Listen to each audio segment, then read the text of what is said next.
La tragedia de Julia Paredes, 1867, Guanajuato, la boda del té reservado.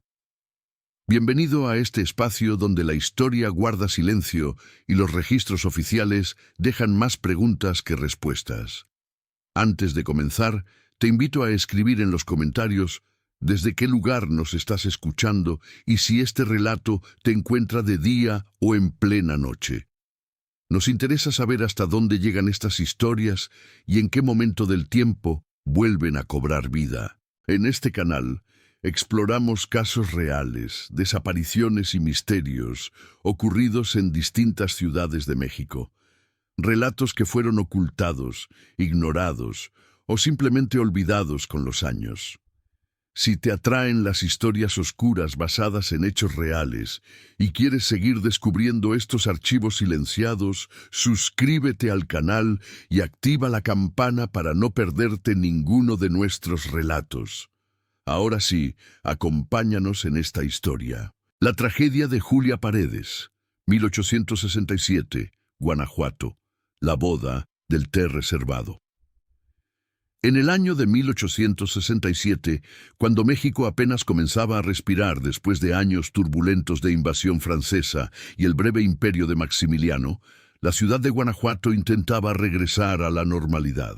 Las familias acomodadas retomaban sus tradiciones sociales, celebrando bodas y bautizos como si los años de caos nunca hubieran existido. Entre estas familias estaban los Paredes, comerciantes de plata que habían logrado proteger su fortuna durante los tiempos difíciles y ahora preparaban la boda de su hija única, Julia. Julia Paredes tenía 24 años, una edad considerada límite para el matrimonio en aquella época. Era una mujer de belleza discreta pero genuina, ojos color miel que reflejaban inteligencia, cabello castaño que caía en rizos naturales, y una sonrisa que iluminaba su rostro cuando se sentía verdaderamente feliz. Había recibido educación en el Colegio de las Vizcaínas en la Ciudad de México, donde aprendió francés, música, literatura y todas las habilidades consideradas esenciales para una señorita de buena familia. El prometido de Julia era Alberto Montes, un ingeniero de minas de 30 años que había estudiado en Europa y regresado a México con ideas modernas sobre técnicas de extracción que prometían revolucionar la industria minera de Guanajuato. Era alto, de rasgos angulosos, con una seriedad en el rostro que se suavizaba cuando hablaba de sus proyectos o cuando miraba a Julia. El matrimonio había sido arreglado inicialmente por las familias, pero durante el cortejo formal, Julia y Alberto habían desarrollado un afecto genuino que prometía convertirse en amor verdadero. La boda estaba programada para el 28 de septiembre, en la iglesia de San Diego, una de las más hermosas de Guanajuato, con su fachada barroca rosa. La recepción tendría lugar en la casa de los Paredes, una mansión colonial de 2 plantas, con un patio central donde cabrían los 200 invitados esperados. Don Ramiro Paredes, el padre de Julia, no había escatimado gastos. La comida sería abundante. La música estaría a cargo de los mejores músicos de la región, y cada detalle había sido pensado para impresionar a la sociedad guanajuatense. Doña Clara, la madre de Julia, había pasado meses preparando cada aspecto de la celebración, pero había un elemento particular del que estaba especialmente orgullosa: la ceremonia del té, que tendría lugar después de la boda civil, pero antes de la religiosa. Era una tradición que doña Clara había conocido durante una temporada que pasó en la Ciudad de México, influenciada por las costumbres francesas que la emperatriz Carlota había popularizado durante el breve imperio. La idea era que la novia, el novio y sus familias inmediatas compartirían un momento íntimo de té y pastelillos antes de proceder a la iglesia para la ceremonia religiosa. Para esta ocasión especial, doña Clara había encargado un juego de té de porcelana francesa de Limoges, tazas delicadas con diseños florales en oro, una tetera elegante, platos pequeños para los pastelillos. Cada pieza era una obra de arte. Pero había una taza que era particularmente especial, destinada exclusivamente para la novia. Esta taza era ligeramente más grande que las demás, con un diseño único de rosas rojas y blancas entrelazadas, y el nombre Julia pintado en letras doradas en un lado. Era el regalo personal de doña Clara para su hija, un objeto que Julia podría conservar toda su vida como recuerdo de su día especial. Los preparativos finales comenzaron una semana antes de la boda. La casa Paredes se transformó en un centro de actividad constante. Costureras trabajaban en el vestido de Julia, floristas ensayaban arreglos, músicos practicaban las piezas que tocarían. El vestido de novia era una creación de satén blanco con encajes importados de Bruselas, un velo de tul tan fino que parecía tejido con niebla y una corona de azahares frescos que llegarían la mañana misma de la boda. Julia pasaba sus días entre pruebas de vestido, reuniones con doña Clara para revisar detalles de último minuto y momentos robados con Alberto cuando él visitaba la casa. Alberto le traía pequeños regalos, un libro de poesía, chocolates franceses, flores del jardín de su propia casa. Julia apreciaba estas atenciones y se sentía cada vez más segura de que este matrimonio sería feliz. Pero había una persona que no compartía la alegría general: Leticia Vargas, prima hermana de Julia. Leticia era 2 años menor que Julia, pero siempre había vivido bajo la sombra de su prima más exitosa. Mientras Julia había asistido al prestigioso colegio en la capital, Leticia había estudiado localmente. Mientras Julia atraía la atención de pretendientes de buenas familias, Leticia permanecía soltera a pesar de sus mejores esfuerzos. Y ahora, Julia se casaba con Alberto Montes, el hombre que Leticia había amado en secreto durante años. Leticia había conocido a Alberto antes que Julia, en una fiesta familiar donde ambos habían conversado largamente sobre literatura y filosofía.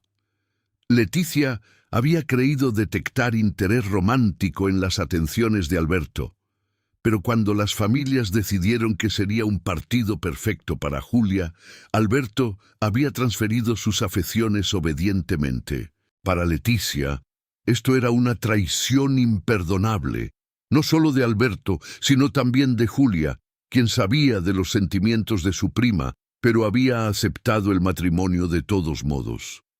Durante los meses de preparación para la boda, Leticia había sonreído y felicitado a Julia públicamente, pero por dentro un veneno emocional crecía: celos, resentimiento, rabia, todo mezclado en una emoción tóxica que la consumía.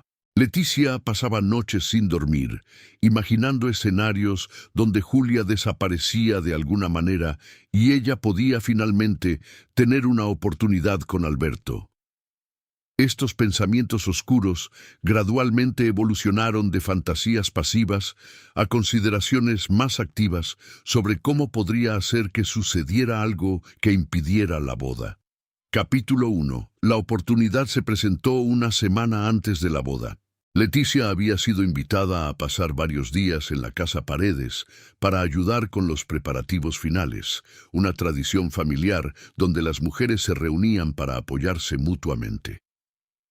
Durante esos días, Leticia observó cuidadosamente la rutina de la casa, buscando cualquier oportunidad para sabotear la boda sin ser descubierta. Fue durante una conversación casual con doña Clara que Leticia escuchó sobre la taza especial de té reservada para Julia. Doña Clara, emocionada, le mostró el juego de té completo, señalando con particular orgullo la taza personalizada. Julia la usará durante la ceremonia del té antes de ir a la iglesia, explicó doña Clara. Será un momento tan especial, tan íntimo. Quiero que sea perfecto. En la mente retorcida de Leticia, una idea comenzó a formarse.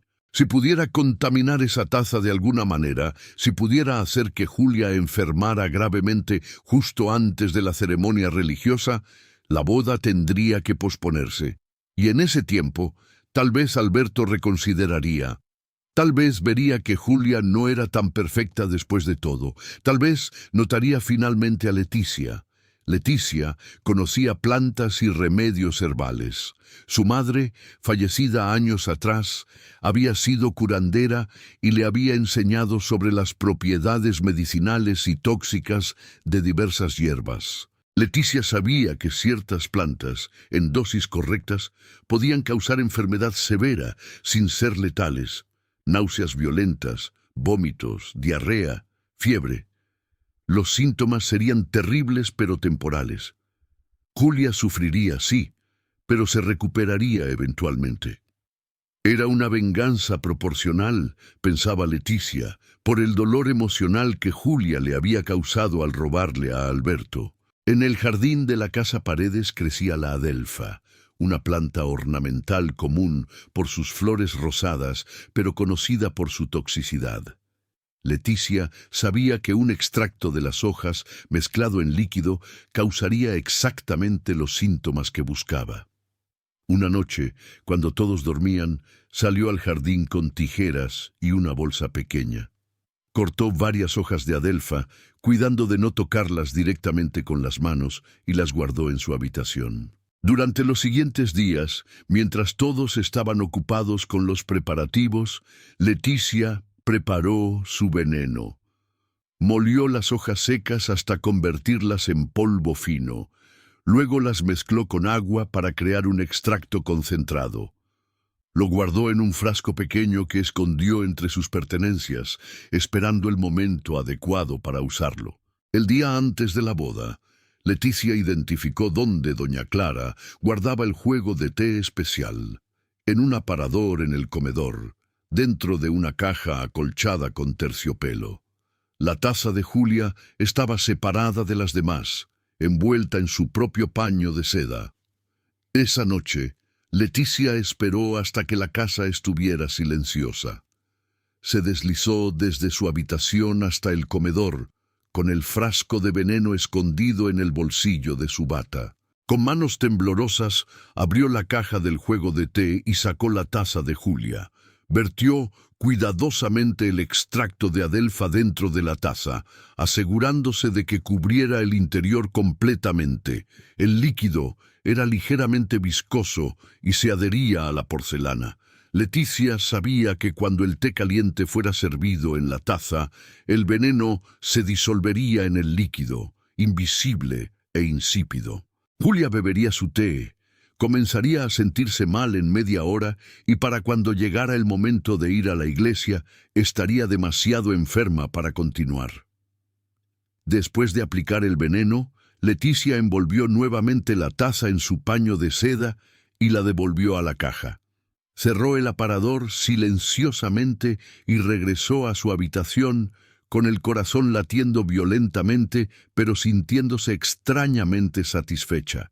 Había hecho algo irreversible, había cruzado una línea moral que nunca había imaginado cruzar, pero se convenció a sí misma de que estaba justificado, que Julia merecía sufrir un poco por todo el dolor que Leticia había experimentado. Lo que Leticia no sabía, lo que no podía haber previsto en su planificación imperfecta, era que su conocimiento de venenos era más limitado de lo que creía. La concentración del extracto de adelfa que había preparado era mucho más fuerte de lo necesario para simplemente causar enfermedad.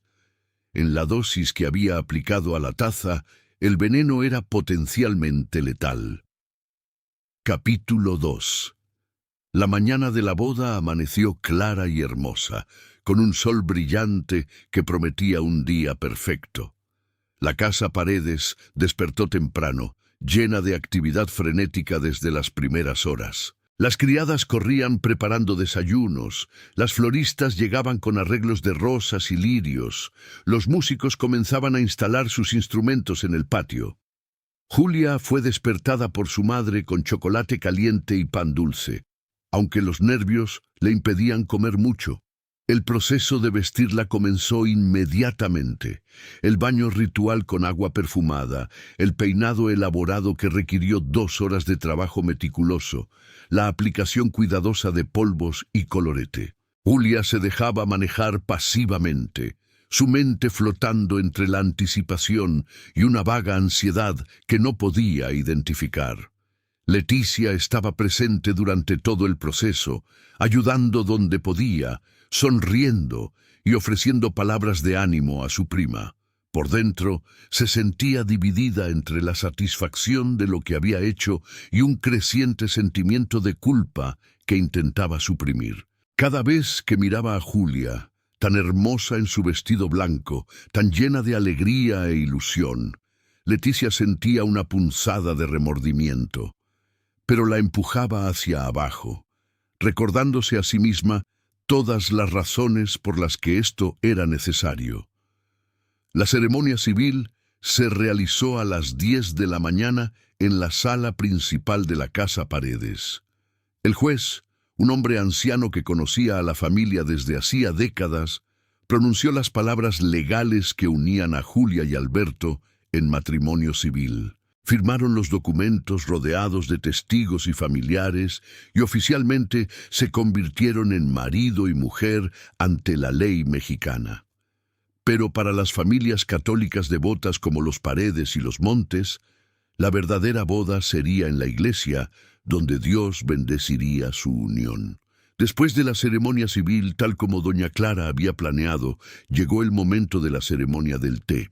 Los invitados fueron guiados hacia el jardín para esperar, mientras Julia, Alberto y sus familias inmediatas se reunían en el comedor para este momento íntimo. La mesa había sido preparada hermosamente con manteles de encaje, el juego de té de Limoges brillando bajo la luz que entraba por las ventanas, y bandejas de pastelillos franceses y galletas mexicanas.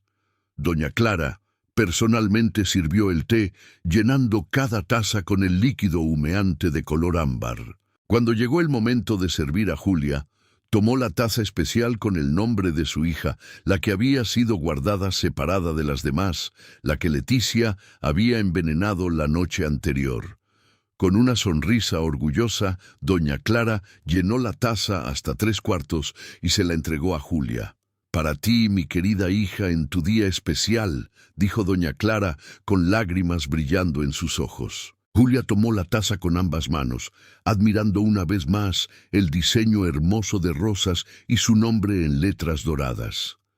«Gracias, madre. Lo guardaré siempre como tesoro». Leticia observaba desde su lugar en la mesa, sintiendo que su estómago se retorcía.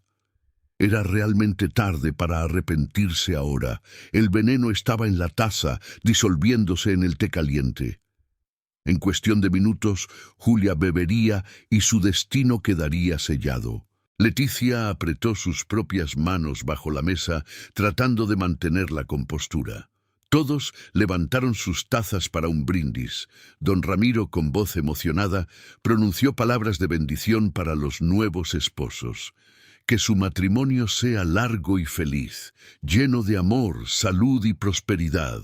Que Dios los bendiga y los proteja todos los días de sus vidas. Las tazas se tocaron ligeramente con sonidos delicados de porcelana, y todos bebieron. Julia llevó su taza a los labios y tomó un sorbo largo del té caliente. El líquido era perfectamente preparado, con la cantidad correcta de azúcar y un toque de limón como a ella le gustaba. Sonrió con satisfacción y tomó otro sorbo. Leticia apartó la mirada, incapaz de seguir observando lo que había puesto en marcha. La conversación fluyó naturalmente alrededor de la mesa. Alberto hablaba con don Ramiro sobre sus planes de modernizar ciertas minas de la región. Doña Clara y la madre de Alberto discutían dónde Julia y Alberto deberían establecer su hogar. Julia conversaba con sus hermanas menores sobre el viaje de luna de miel planeado a Veracruz. Todo parecía normal, feliz, perfecto. Julia terminó su té y doña Clara inmediatamente ofreció servirle más. No, gracias, madre. Está delicioso, pero debo cuidar de no beber demasiado antes de la ceremonia en la iglesia. Todos rieron ante este comentario práctico. La reunión del té continuó por otros 15 minutos, con pastelillos siendo compartidos y más conversación alegre. Finalmente, doña Clara anunció que era hora de prepararse para ir a la iglesia. La ceremonia religiosa estaba programada para las 12 del mediodía y necesitaban tiempo para la procesión desde la casa hasta San Diego. Todos comenzaron a levantarse de la mesa, preparándose para la siguiente fase del día. Fue entonces cuando Julia vaciló ligeramente, llevando una mano a su estómago. «Me siento un poco mareada», murmuró. Alberto inmediatamente la sostuvo del brazo. «¿Estás bien, mi amor?» Julia sonrió débilmente. «Sí, solo nervios, supongo. Pasará». Pero no pasó.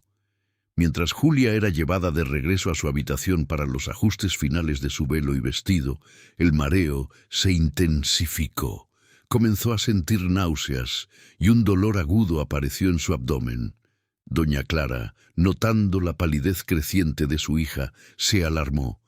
«Julia, te ves muy pálida. ¿Qué sientes exactamente?» «Me duele el estómago terriblemente», admitió Julia, doblándose ligeramente. «Y siento como si fuera a vomitar». Doña Clara llamó inmediatamente a una criada para que trajera una palangana. Momentos después, Julia estaba vomitando violentamente, su cuerpo sacudido por espasmos. El hermoso vestido de novia quedó salpicado, su peinado elaborado se deshizo parcialmente con el esfuerzo.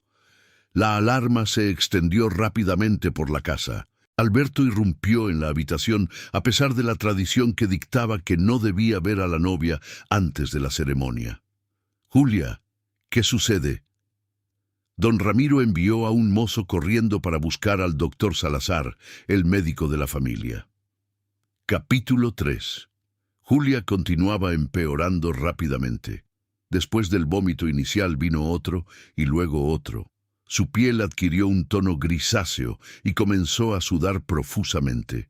Se quejaba de que su corazón latía demasiado rápido, de que no podía respirar correctamente. Doña Clara, aterrorizada, la ayudó a recostarse en la cama mientras alguien aflojaba el corsé para permitirle respirar mejor. Leticia observaba desde la puerta de la habitación, completamente paralizada por el horror. Esto no era lo que había planeado. Julia no debería estar sufriendo tanto. Esto se parecía más a... Leticia sintió que la sangre se le helaba en las venas. Había calculado mal la dosis. Había usado demasiada adelfa. El doctor Salazar llegó en menos de 20 minutos, su maletín en mano y su rostro grave. Examinó a Julia rápidamente, tomando su pulso, escuchando su corazón, observando sus pupilas. Lo que vio lo alarmó profundamente.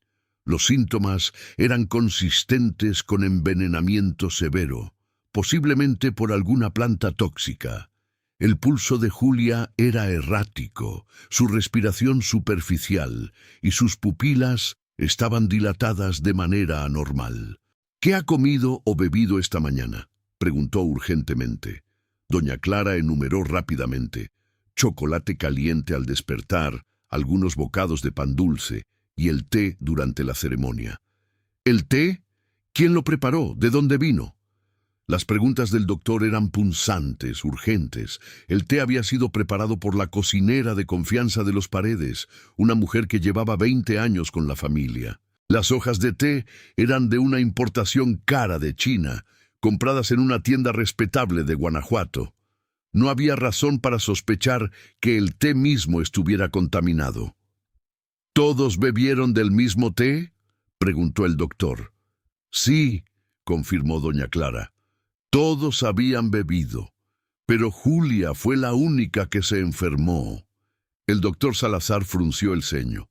«Eso sugiere que no fue el té en general, sino algo específico en la taza de Julia». Se volvió hacia doña Clara. «¿Dónde está la taza que usó?». Doña Clara envió a una criada corriendo para traerla. Momentos después, la taza especial con el nombre de Julia fue entregada al doctor. Salazar examinó la taza cuidadosamente, oliéndola, mirándola contra la luz. Había residuos en el fondo, y cuando los olió con cuidado, detectó un aroma ligeramente amargo que no era del té. «Esta taza ha sido contaminada con algo», declaró. «Necesito saber dónde ha estado guardada, quién tuvo acceso a ella». Doña Clara explicó con voz temblorosa que la taza había estado en el aparador del comedor, guardada en su caja especial. ¿Quién sabía sobre esta taza especial? Doña Clara mencionó que había mostrado el juego de té a varias personas durante la semana anterior, familiares que estaban ayudando con los preparativos, entre ellas Leticia. Todas las miradas en la habitación gradualmente se volvieron hacia Leticia, que estaba pálida como un fantasma y temblaba visiblemente. «Leticia», dijo el doctor Salazar con voz severa, «¿sabes algo sobre esto?» Leticia negó con la cabeza violentamente, pero las lágrimas comenzaron a correr por sus mejillas, traicionándola. Don Ramiro se acercó a su sobrina, su rostro contorsionado entre la ira y la incredulidad. «Leticia, si sabes algo debes decirlo ahora. La vida de Julia está en peligro». Fue esa última frase lo que rompió la resistencia de Leticia. La vida de Julia estaba en peligro. Ella no había querido eso, solo había querido arruinar la boda, no matar a su prima. Yo puse algo en la taza», confesó Leticia entre sollozos. «Pero no quería matarla, lo juro. Solo quería que se enfermara un poco, que la boda se pospusiera. Usé Adelfa, pero pensé que la dosis sería segura, solo para causar malestar». Su voz se quebró completamente mientras el peso de lo que había hecho la aplastaba. El doctor Salazar maldijo entre dientes. «Adelfa, uno de los venenos más traicioneros, porque la línea entre una dosis que causa enfermedad y una que causa muerte es muy delgada. Y en manos inexpertas fácilmente se podía cruzar esa línea. ¿Cuánto usaste? ¿Cómo la preparaste?». Leticia explicó a través de sus lágrimas. Había molido las hojas secas, las había hervido en agua, había aplicado el extracto concentrado directamente en el interior de la taza. El doctor calculó mentalmente y sintió que su estómago se hundía. La dosis era potencialmente letal. Julia había ingerido suficiente veneno de Adelfa como para que su corazón dejara de funcionar en las próximas horas, a menos que se hiciera algo drásticamente. Necesitamos inducir más vómito, eliminar todo el veneno posible de su sistema. Luego carbón activado para absorber lo que quede en el estómago. Y rezar. Mientras el doctor trabajaba frenéticamente para salvar a Julia, don Ramiro ordenó que Leticia fuera encerrada en una habitación con un guardia en la puerta. La muchacha no resistió. Parecía estar en estado de shock, repitiendo una y otra vez: «No quería matarla, no quería matarla». Alberto no se movió del lado de Julia ni por un segundo. Sostenía su mano, le hablaba suavemente, le rogaba que siguiera luchando. Julia, en los momentos de lucidez entre el dolor y la confusión inducidos por el veneno, intentaba responderle, apretar su mano, mostrarle que seguía allí. Pero su cuerpo estaba librando una batalla que tal vez no pudiera ganar. Capítulo 4. Las horas que siguieron fueron agonizantes para todos en la casa Paredes. Los invitados que esperaban en la iglesia fueron informados de que la boda se posponía indefinidamente debido a una emergencia médica. Los rumores comenzaron inmediatamente. ¿Qué había sucedido? ¿Julia había tenido un colapso nervioso? ¿Un accidente? En la habitación donde Julia luchaba por su vida, el doctor Salazar empleaba todos los recursos de la medicina de 1867. Había logrado inducir más vómito usando una solución de agua salada. había administrado carbón activado molido mezclado con agua para absorber el veneno restante en el sistema digestivo. Había aplicado paños fríos para bajar la fiebre que había comenzado a desarrollarse. Monitoreaba constantemente el pulso irregular de Julia, preocupado por el efecto del veneno en su corazón. Doña Clara rezaba el rosario sin parar, sus labios moviéndose en oración constante. Don Ramiro caminaba de un lado a otro como animal enjaulado, su mente alternando entre el miedo por su hija y la furia hacia Leticia. Las hermanas menores de Julia lloraban en sus habitaciones, sin comprender completamente qué estaba sucediendo, pero sintiendo el terror que permeaba la casa. A medida que pasaban las horas, Julia comenzó a mostrar signos de mejoría muy gradual. Los vómitos se espaciaron, su pulso se estabilizó ligeramente y recuperó algunos momentos de lucidez donde podía hablar coherentemente. El doctor Salazar, exhausto pero esperanzado, declaró que parecía que lo peor había pasado. Ha eliminado suficiente veneno de su sistema. Su juventud y su salud general la están ayudando a combatirlo, pero necesitará días, tal vez semanas, de recuperación completa. Alberto, que no había comido ni bebido nada durante toda la crisis, finalmente permitió que las lágrimas de alivio corrieran por su rostro. Se inclinó sobre Julia, besando su frente suavemente. «Pensé que te perdería antes de que nuestra vida juntos siquiera comenzara», susurró. Julia, con voz débil pero clara, respondió: «No me vas a perder tan fácilmente, soy más fuerte de lo que parezco». Cuando quedó claro que Julia sobreviviría, la atención se volvió hacia Leticia. Don Ramiro quería llamar inmediatamente a las autoridades para que la arrestaran por intento de asesinato, pero doña Clara, a pesar de su furia y dolor, suplicó que esperaran. «Es mi sobrina, la hija de mi hermana fallecida. Sí, ha hecho algo terrible, imperdonable, pero no actuó con malicia genuina de matar. Fue celos, locura temporal. Déjame hablar con ella primero». Don Ramiro cedió a regañadientes. Doña Clara fue a la habitación donde Leticia estaba encerrada. La encontró acurrucada en un rincón, con el rostro hinchado de tanto llorar, temblando de miedo y remordimiento. Cuando vio entrar a su tía, Leticia se arrojó a sus pies. Lo siento mucho. Nunca quise que llegara tan lejos. Estaba celosa, furiosa, no pensaba con claridad, pero juro que no quería matarla». Doña Clara la miró con una mezcla de compasión y repugnancia. «Leticia, lo que hiciste no tiene justificación. Los celos no son excusa para el asesinato intentado o no. Julia podría haber muerto hoy, en el día que debería ser el más feliz de su vida. ¿Comprendes la magnitud de lo que has hecho?» Leticia sollozaba incontrolablemente. Lo comprendo ahora. Ojalá pudiera deshacerlo. Ojalá hubiera controlado mis emociones horribles. Merezco cualquier castigo que me den».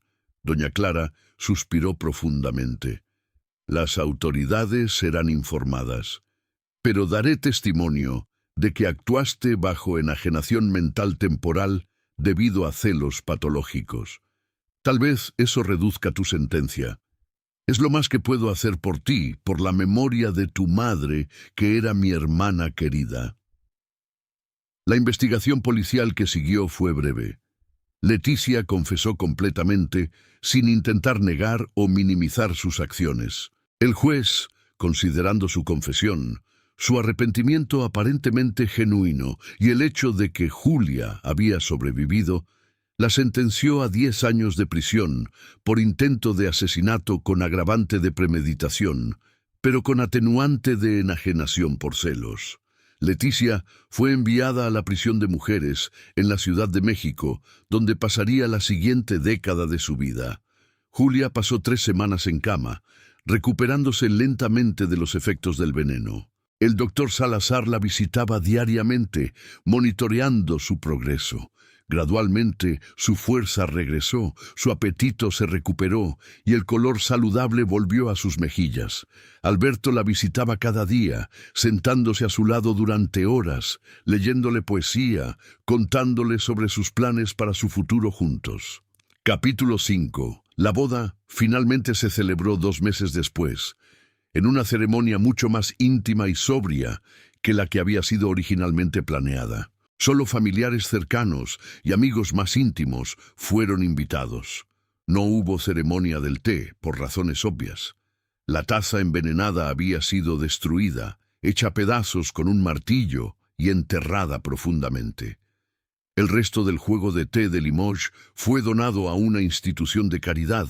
Doña Clara no podía soportar verlo después de lo sucedido. Julia llevó un vestido nuevo, más simple que el original, pero igual de hermoso. Cuando caminó por el pasillo de San Diego del brazo de su padre, había lágrimas en los ojos de todos los presentes. No eran solo lágrimas de alegría por la boda, sino de alivio profundo de que Julia estuviera viva, de que pudiera tener este día después de haber estado tan cerca de perderlo todo. Los votos fueron intercambiados con voces cargadas de emoción. Cuando Alberto prometió amar a Julia en la salud y en la enfermedad, sus palabras tenían un peso adicional después de haber casi perdido a su novia antes de que siquiera fueran casados. Cuando Julia prometió estar con Alberto hasta que la muerte los separara, todos recordaron cuán cerca había estado la muerte apenas semanas atrás. El matrimonio de Julia y Alberto resultó ser sólido y amoroso. La experiencia compartida de casi perder todo antes de que comenzara los unió de una manera que tal vez no habría sucedido sin esa crisis. Tuvieron 6 hijos a lo largo de los años, construyeron una vida próspera en Guanajuato y fueron conocidos como una pareja devota el uno al otro. Julia nunca volvió a ver a Leticia. Su prima escribió cartas desde prisión, pidiendo perdón, explicando que había usado su tiempo en prisión para reflexionar sobre sus acciones y crecer como persona. Julia leía las cartas, pero nunca respondía. El perdón era algo que no podía ofrecer, aunque ya no sentía odio activo hacia Leticia, solo una tristeza profunda por cómo los celos habían destruido a su prima. Leticia cumplió su sentencia completa y fue liberada en 1877. Nunca regresó a Guanajuato. Se mudó a un pueblo remoto en Jalisco, donde nadie conocía su historia, y vivió el resto de su vida en relativo anonimato, trabajando como costurera. Nunca se casó, nunca tuvo hijos. Murió en 1895, sola y largamente olvidada por la familia que había traicionado. Doña Clara guardó luto por lo sucedido durante años. Se culpaba a sí misma por no haber notado la profundidad de los celos de Leticia, por no haber protegido mejor la taza especial, por casi haber perdido a su hija debido a su propia negligencia. Don Ramiro le recordaba constantemente que nada de esto era su culpa, que Leticia sola era responsable de sus acciones. Pero el sentimiento de culpa nunca abandonó completamente a doña Clara. El doctor Salazar se convirtió en una especie de héroe local por haber salvado la vida de Julia. Su conocimiento rápido de venenos y sus acciones decisivas habían marcado la diferencia entre la vida y la muerte. Años después, cuando escribió sus memorias médicas, dedicó un capítulo entero al caso, usándolo como ejemplo educativo para otros médicos sobre cómo tratar envenenamientos por plantas. La historia de la boda del té envenenado se convirtió en una leyenda de advertencia en Guanajuato. Se contaba como recordatorio de los peligros de los celos no controlados, de cómo las emociones negativas pueden transformar a personas ordinarias en monstruos capaces de actos terribles. También servía como advertencia sobre la facilidad con la que los venenos podían ser preparados por alguien con conocimientos básicos de plantas y la importancia de proteger alimentos y bebidas en eventos importantes. Julia Vivió hasta los 72 años, muriendo pacíficamente en 1915, rodeada de su familia numerosa. Alberto la sobrevivió por 3 años, muriendo de tristeza, según dijeron, por perder a la mujer que había amado durante casi 50 años. Fueron enterrados juntos en el cementerio de Guanajuato, bajo una lápida que simplemente decía Julia y Alberto Montes, unidos en amor, separados solo por la muerte.